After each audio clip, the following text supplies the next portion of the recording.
Hi, everyone. My name is Paul Hastings, and I'm the Director of Student Services at BU Wheelock. I just want to welcome everybody to today's session. I'm here with Stacey Harris, who's the Associate Director of the Office of Disability and Access Services here at BU.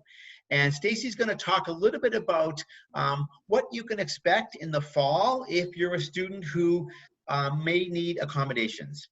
So Stacey, I'm just going to throw it over to you with a question, and that is, if I'm a student with a disability at Wheelock and I'm thinking about fall and the new model of classroom delivery, the learn from anywhere model, what should I be thinking about as I apply for and think about receiving accommodations? Yeah, well, thanks for asking. Happy to talk about it.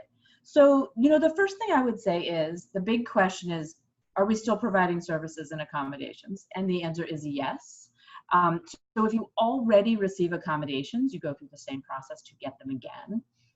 Some students have symptoms that they may not have thought would affect the academic or housing or dining environment. And now those symptoms might be bigger or interfering with learning or housing or dining. And those students should come check in with us as well, and we can go through the process and talk about whether accommodations are available. A lot of students have asked, where is the best place for me to learn based on my symptoms? And I really think students know themselves best. Some students are doing much better learning remotely. Maybe you have more focus, you're right in front of the teacher. Maybe it's better for anxiety. Maybe it's better medically. Some students are struggling more with that model. So if a student feels that the accommodations they had aren't working as well as they need, then all they need to do is come back, and we can have a different conversation. Coming back can be through Zoom. It can be outside for coffee. It can be in lots of different ways.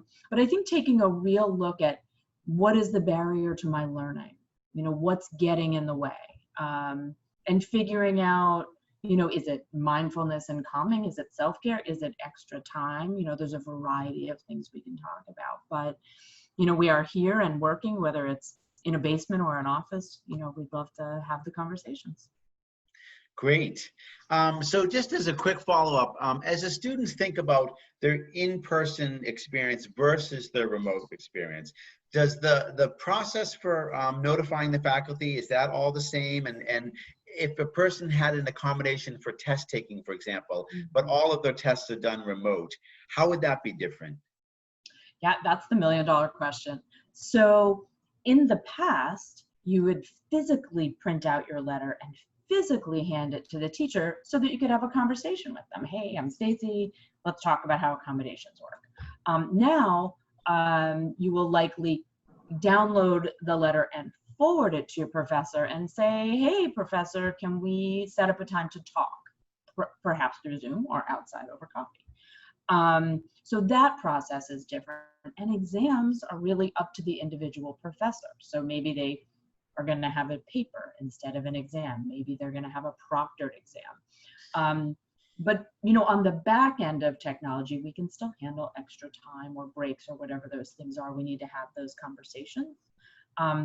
But so if something unusual comes up and your professor, wants something that you're not sure how it'll be handled, ask the professor and ask us, and we will figure it out. It's a creative time. Yes. We're going to be learning a lot. Okay, so students should feel reassured that their disability accommodations will be provided and that you will help them, your office, your team will help them to work with professors to sort of navigate this new landscape.